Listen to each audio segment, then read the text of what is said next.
இந்த ஜனநாயக நாட்டுல பல இலவசங்களை அறிவிச்சு ஓட்டுக்கு காசும் கொடுத்து ஓட்டு வாங்கி ஜெயிக்கிறதுக்குள்ள படாத பாடுபட வேண்டியதா இருக்குதே. தலைவரே, வணக்கம் தலைவரே. வணக்கம். நோகாம எம்எல்ஏ ஆயிட்டீங்க. நோகாம ஆயிட்டேனா? யோ, 6 மாச கடின உழைப்பியா? எவ்வளவு பொருள் செலவு, எவ்வளவு பணச்செலவு, உங்க ஒருத்தவத்தைய காலில் ஊந்துதான் ஆயிருக்கிற எம்எல்ஏ. சரி சரி, அதெல்லாம் இருக்கட்டும். தொகுதிக்கு என்ன பண்ணுவீங்க? தொகுதிக்கு பண்றதெல்லாம் இருக்கட்டும், முதல்ல நீ ஓட்டு போட்டியா? போட்டேனே. எஸ்ஏஆர் காப்பில உன் பேரை தூக்கிட்டாங்கன்னு நீ எப்படி ஓட்டு போட்டிருப்ப? அதுக்கப்புறம் எழுதி கொடுத்து நான் ஓட்டு போட்டேங்க. போடலையா? ஓட்டவன் எவனா அந்த கேள்வி கேட்டிருந்தானா நான் பதில் சொல்லியிருப்பேன்.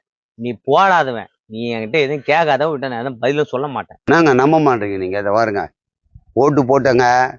எழுதி தெளிவாக கொடுத்துட்டு பழைய ஓட்டர் ஐடி, ஆதார் கார்டு எல்லாம் காமிச்சு, அப்புறம் அந்த சர்க்குலரில் பார்த்து, அதுக்கப்புறம் எனக்கு ஓட்டு போடுறதுக்கு பர்மிஷன் கொடுத்தாங்க. நான் போட்டேன். போட்டியா?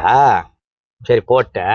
என்ன பண்ணுன்ற? இந்த நாட்டின் பிரஜை நான். அதுவும் மிக முக்கியமா இந்த தொகுதியினுடைய பிரஜை நான்.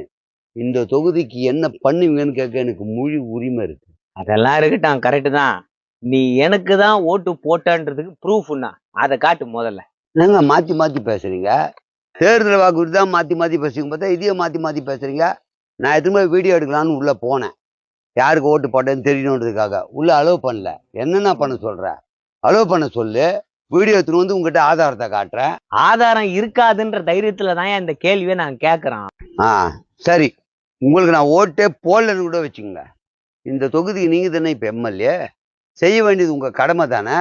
அதனால கேட்கற எனக்கு முழு உரிமை இருக்கு. சுதந்திரம் வாங்கி 75 வருஷமா நடக்காது, நீ கேட்டுதான் நந்துற போதா? 75 வருஷமா இந்த லூப் ஹோல்ல தான் நீ எனக்கு ஓட்டு போட்டியா? நீ தான் காசு வாங்கின்னு ஓட்டு போட்டியா? உனக்கு கேட்க உரிமை இல்லை. நான் என்ன பண்ணாலும் பண்ணலனாலும் எனக்கு விழ வேண்டிய ஓட்டு விழுந்துரும். அதெல்லாம் எங்களுக்கு தெரியும். அரசியலை பற்றி உனக்கு என்ன தெரியும்? இந்த கேள்வி கேட்டதெல்லாம் முடிஞ்சிச்சுங்க. இப்பெல்லாம் ஒவ்வொரு நாளும் இளைஞர்கள் அரசியல் பேசிட்டு இருக்காங்க, வந்துட்டு இருக்காங்க. இப்போ நீங்கள் நக்கலா பேசுறீங்கல்ல, இதை வீடியோ எடுத்து போட்டாவே நாளைக்கு காலையில் உங்களுக்கு என்ன ஆகும் தெரியுமா? சோசியல் மீடியா வந்ததுலேருந்து உங்ககிட்ட பெரும் தொல்லையாகுதியா? என்னங்க தொல்லையா இருக்கு? தொகுதி மேம்பாடு செய்யுங்க. உங்களுக்கு என்ன தொல்லை வந்துட போகுது? நாங்கள் உங்ககிட்ட வேற என்ன கேட்டோம்? தொகுதிக்கு என்னென்ன செய்யணுமோ அது செய்யுங்க தானே கேட்டோம். யோ, அதை மட்டும் நீங்க கேட்டீங்கன்னா நாங்க பண்ண தயாரா இருக்கோம்யா. ஓட்டுக்கு பணமும் நீங்க தானே கேக்குறீங்க. கொடுத்த பணத்தை நாங்க எப்படியா எடுக்கிறது? பணம் கொடுக்குற பழக்கத்தை யார் ஏற்படுத்துனது? நீங்க தானே. வாக்காளர்கள் யாரும் பணம் கேட்கற ஆரம்பத்துல நீங்களா கொடுத்துட்டு சத்திய வாக்கு வாங்கிட்டு ஓட்டு வாங்கினீங்க. இப்போ வழக்கமாயி போச்சுன்னு கேக்குறாங்க.